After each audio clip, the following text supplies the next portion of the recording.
Good morning, collective.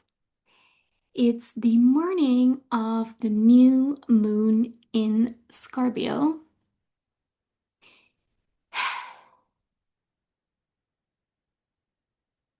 and it's a rough one.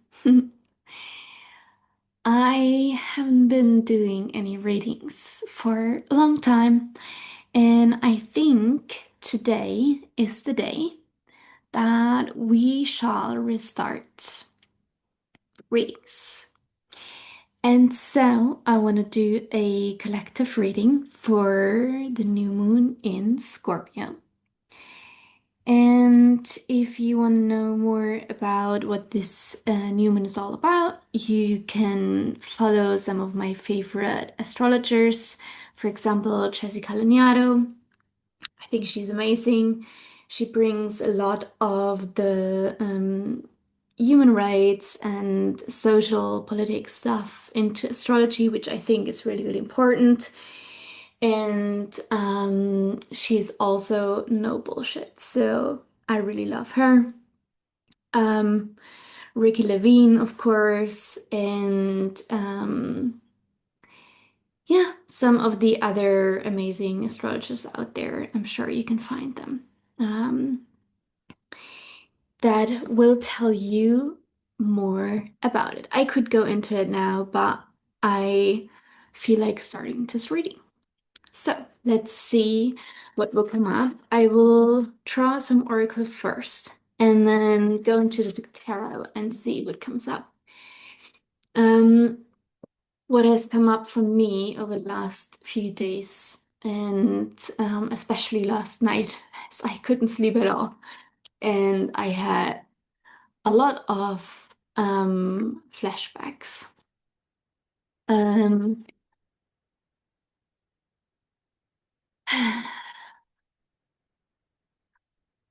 that Scorpio is a lot about transformation and rebirth as well, and going into the depth, into the deepest, darkest depth of your soul. And I think Scorpio oftentimes is a little misunderstood, but I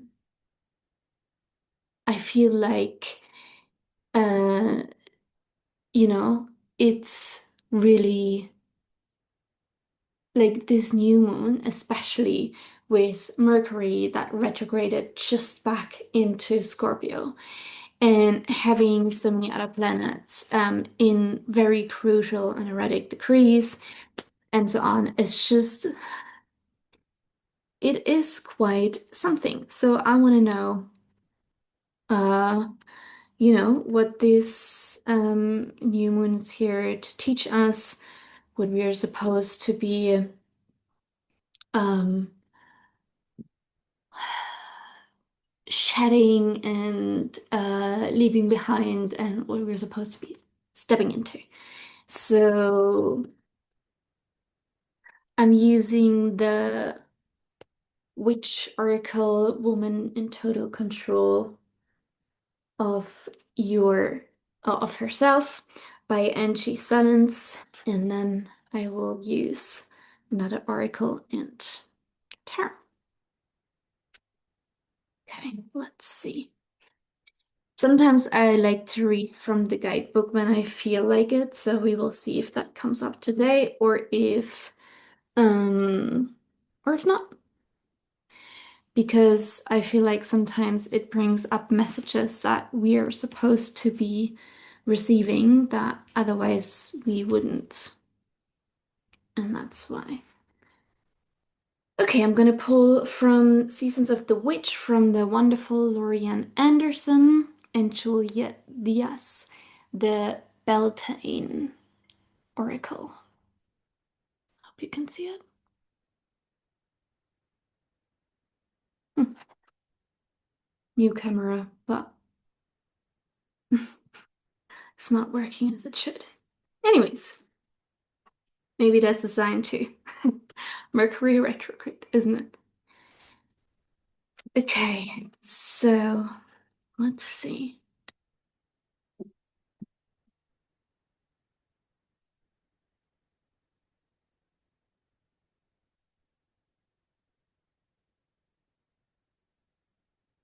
definitely a lot of like chaotic and outburst kind of energy cards.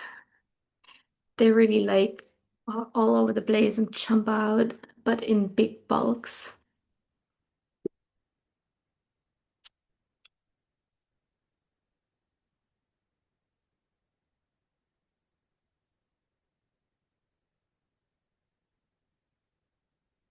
As I said. Okay, that's a huge um layout already, so I'm gonna start with that.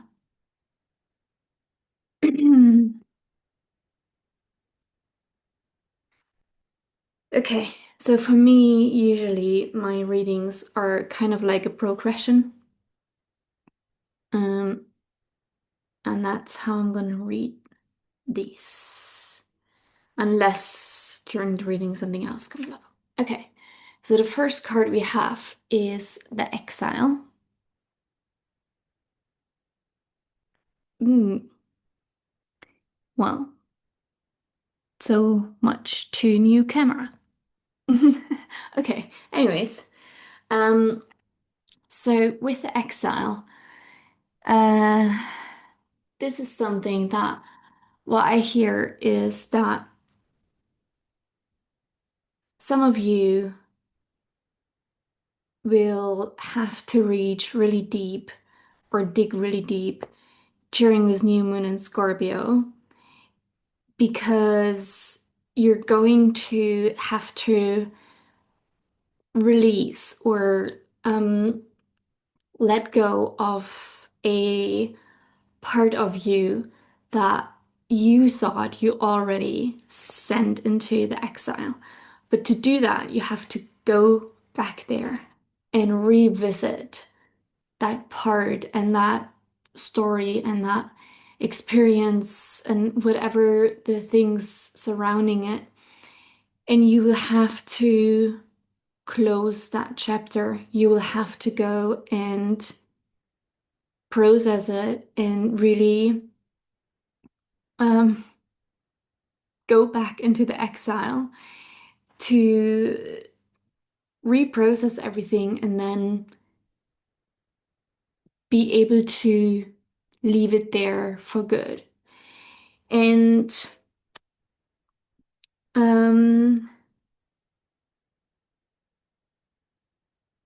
as a clarifying card for this, I had the manifestation card from the Beltane Oracle.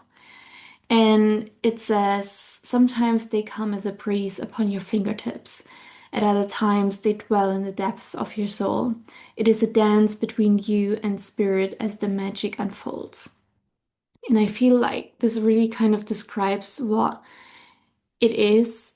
You are supposed to really reach into the depths of your soul and to process this part or this story or this experience or this past of yourself in order to be able to leave it there and not to manifest more of this that you don't want in your life and to be able to instead manifest more and I don't actually like this word manifest, but to be able to move forward, to be able to bring more sunshine into your life, more light, more lightness.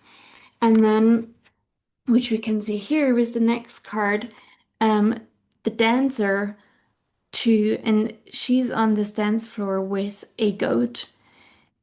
Um, and she has like this, I think it's called a tambourine. I'm not quite sure, like this little hand drum that also makes these rattling sounds.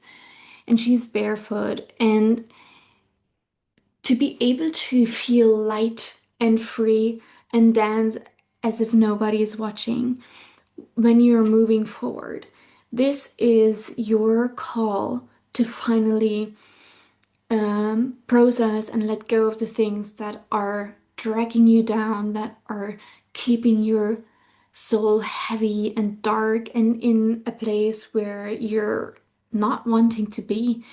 And instead of dragging it with you. You're supposed to go back into the exile, process it there, and leave it there for good so that you can dance forward, that you feel lighter. And with the Phoenix, it's very clear that this is really a death of an identity of yours, a death of you, a part of you.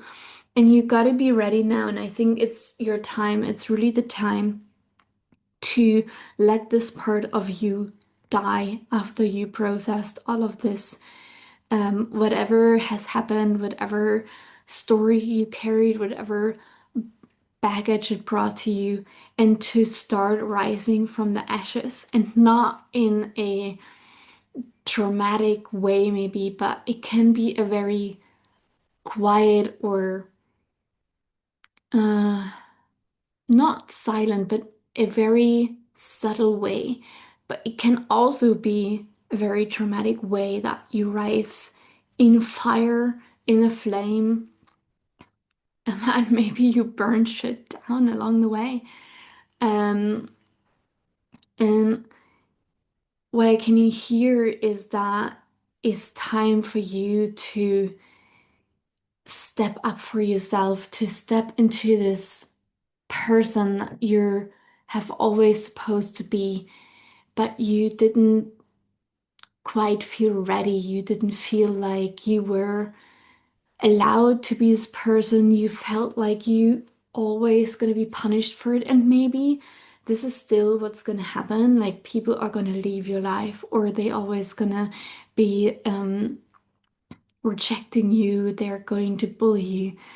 But now you have the tools to deal with it. You have the more healthy coping mechanism. You know why they're doing this, and you're not taking it personal anymore.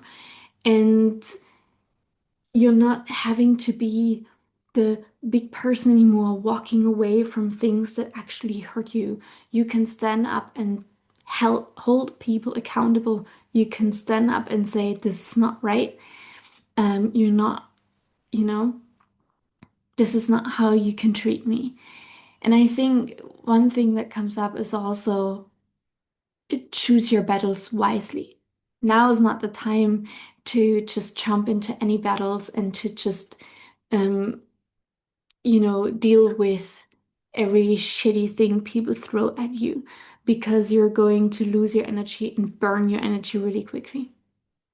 It's more so that for the things that really matter to you and that are really important, that's where you have to stand up and stand your ground. And and with this we have the Rowan card, and I don't think you can see it properly, but there's a tree and three it, there are three black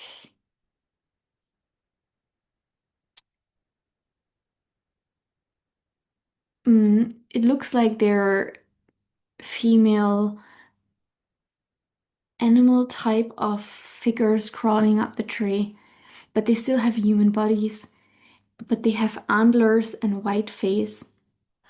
And under the tree, there's a huge diamond growing out of the roots in the middle. And on the right side, there are mushrooms and moss growing under the roots. And on the left side, there's one of those antler figures, beings sleeping. And so the card says, there's no need to fear, dear one. Protected you are, and protected you will always be. And I think that's exactly what the last two cards, the Dancer and the Phoenix, are saying, that it's time for you to step into your full self because you are protected. You now have gotten to a point where the people around you even though they may treat you badly or they may do things to try to hurt you, or maybe they bully you or they try to manipulate you or they try to gaslight you, it doesn't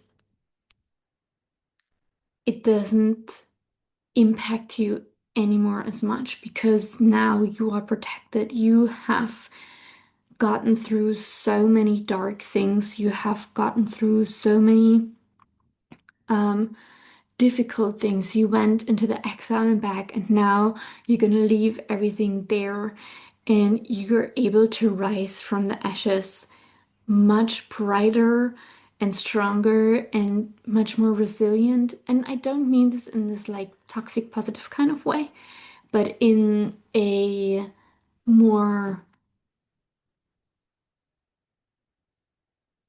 a grown kind of way. Like you've grown with all of that.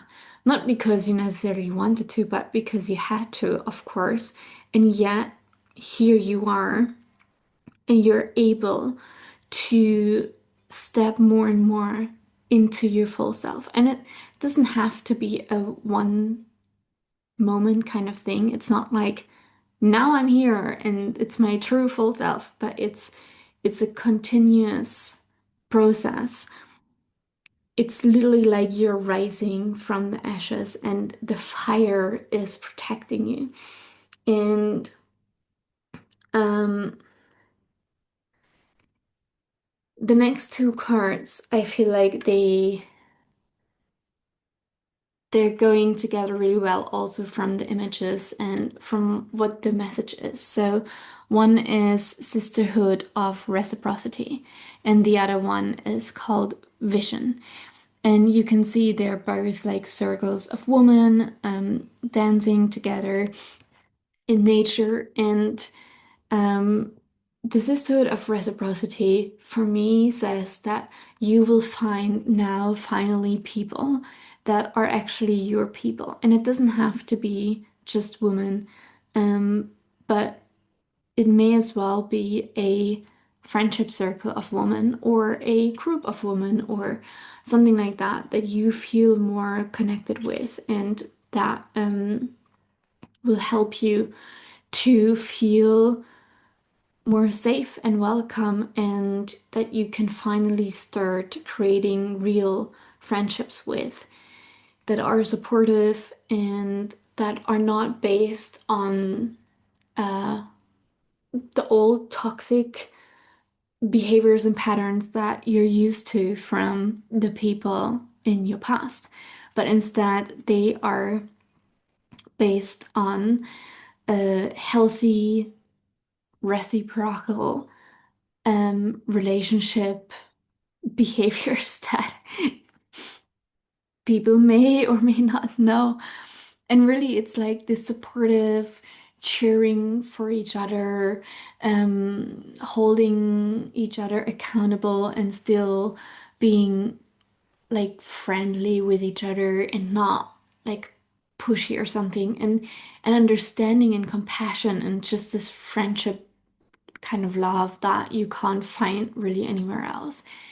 And there's no behind your back and no um playing each other out or kind of these things that, they can happen a lot. So you will find these people, and maybe it has a lot to do with things that are in nature. Maybe you find people like that when you go on walks, or you find them uh in things that have to do that you do with your hands when you work in nature, like pottery or gardening or flower um, crafting, or like these type of things. So maybe throughout the winter, I'm in the northern hemisphere, so it's winter over here. Maybe you try something like this, or see if you can find or meet people in those areas. And so the vision card says, to find enlightenment, seek nowhere, for it lives within you. And it's interesting because not only are the women actually weaving and having like a thread, and it's weaving something together, which you can see as weaving the future maybe, but also there are flower women and bees. And I think this is exactly what we just talked about, that you can envision a future now with people that are your people, and uh you can thread your a vision of how friendship should look like for you, or how you wish support, and how you want to be with other people, and then voice these hopes and expectations, or uh, yeah, and also boundaries around that, and then keep building these friendships, right? And so with the last card is we have the Bard of Truth, where I can see this half naked woman holding a harp, standing behind a swan. And we have hand fastings, two women in like traditional clothing, and they hold hands, and there is like it looks like, um, what's this plant called? In, oh, now I forgot the name of the plant, but it's a plant that wraps around houses and buildings and everything. And so it wraps around their hands. And the text says, the pulse pulls through all that I am. No hidden form is left untouched. I'm willing, I'm risking, for I yearn for unity spill lustrously upon my lips. And I think this is really, like, especially the part of truth, is really what your task is going to be from now on, to live and stand in your truth, to speak your truth, to be truth, and to uh, be the channel of truth for others as well. To, I don't want to say hold others accountable to their truth, because I don't think that's necessarily always our um,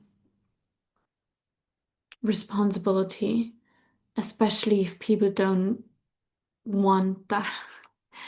But I think it's like you're a mirror. If you're the one speaking your truth and living your truth, and um, standing in your truth, acting in integrity, then you're becoming a mirror for other people to do the same.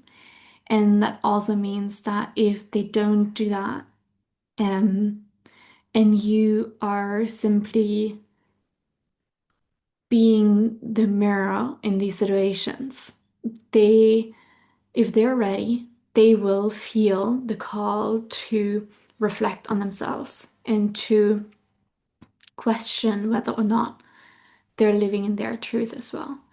And the people who don't want that, they are going to be the ones who fall out of your circle, and who, or fall away, or who are going to fight that the way you're living. They are going to try to uh, fear you into certain things, that they're gonna fearmonger, they're gonna try to manipulate you or gaslight you, or they're gonna try to um,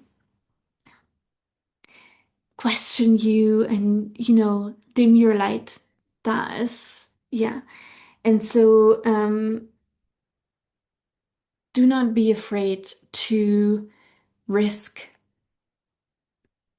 losing these type of people, and look for the ones that you're in unity with, that are also living in their truth, that speak with a voice, even though it may be shaking, but a truthful voice. And so I think this new moon in Scorpio is going to push us clearly into um, really uh, a version of ourselves that we may have been afraid of living for a longer time. And because we've been afraid of the outcome and we've been afraid of what it could look like. Um, I'm just gonna pull a few tarot cards for the energy surrounding that new moon, and then we'll see what else comes up. There's any messages that I get, or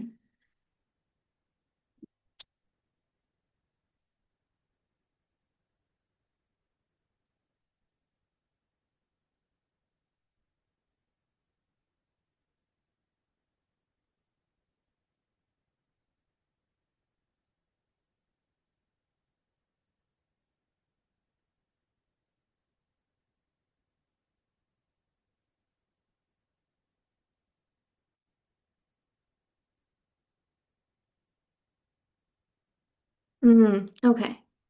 So we have the sun. I'm using the Tarot of Mystical Moments from Catherine Weltstein, or Weltstein, if you Weltstein, actually. But okay, anyways. So this is the sun, still not focusing. Then we have the Judgment.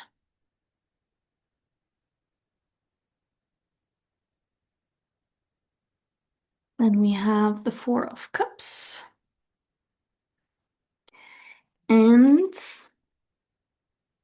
the Ten of Cups. I wish you could see them better. But okay, it is what it is, and it's Mercury retrograde. Okay. So it's really obvious that the energy of this new moon is all surrounding stepping into your light, shining really, really bright, and then seeing what has to fall away and seeing the, I don't want to say karma in the way that most Western people understand it, but the karma as in if you finally step into your true self, then you and live in integrity with your values, you will receive so much more of what is aligned with you. So here's an example. If you are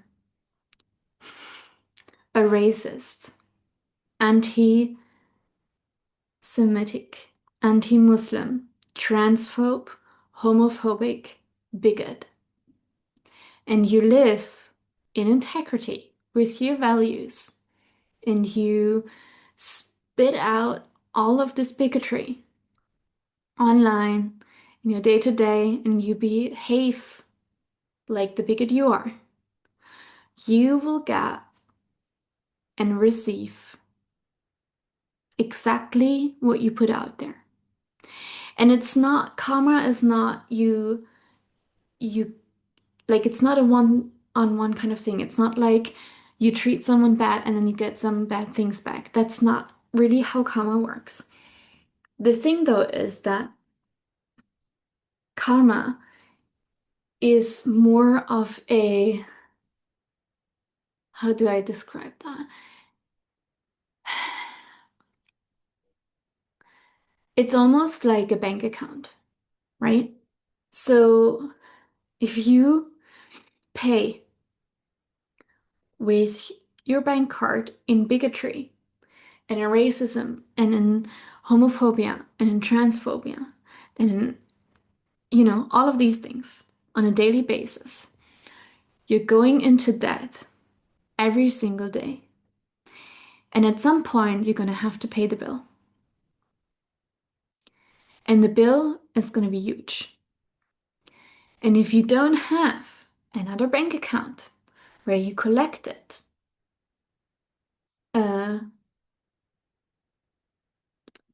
plus points for being kind and compassionate and helpful and uh, supporting and being actually a good person and member of society, then you ain't gonna pay the bill. And so the bill then is gonna be paid with something from your life. This is how it works. Now, I don't want to say, and here's the thing, there's a lot of really, really good people that are, for example, really sick or they're born sick. And so this is a whole different topic that has not much to do with this type of karma we are talking about here.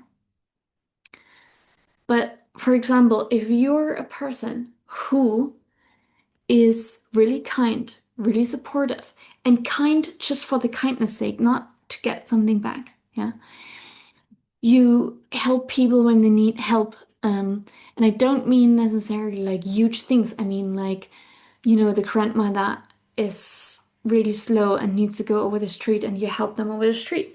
Or the blind person that doesn't know where to open the door or they can't find their way in through the shopping mall and you help them. Or you help someone who can't read and write to read and write something for them.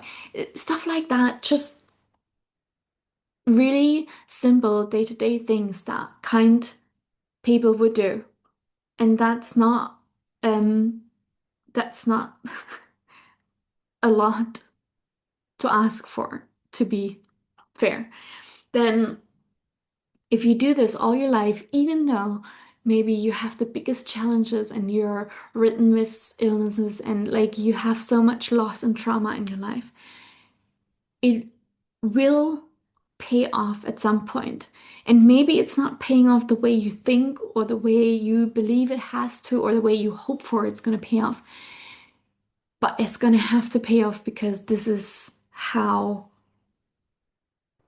karma works in some way. That's not even the whole story. That is just one point. Anyways, so when you finally step into your true self and you shine really bright, this is what's going to happen. Your karma bank account is going to fill up and everything else is going to level out and you don't even have to do anything about it, okay? That's why I'm saying like people is gonna probably fall out of your circle. They probably just disappear or ghost or whatever. You don't have to do anything about it. It's just gonna happening. There will be people coming into your life that are much better suited for you. Uh, Maybe even you're going to be, and it sounds really horrible because you think in the first place this is going to be really difficult, but maybe you're going to be fired from your job because it's not the job you're supposed to be doing, and then you will find a different one much better suited for you. These type of things may be happening, and they may happen very soon, or they're already happening because the whole process started already.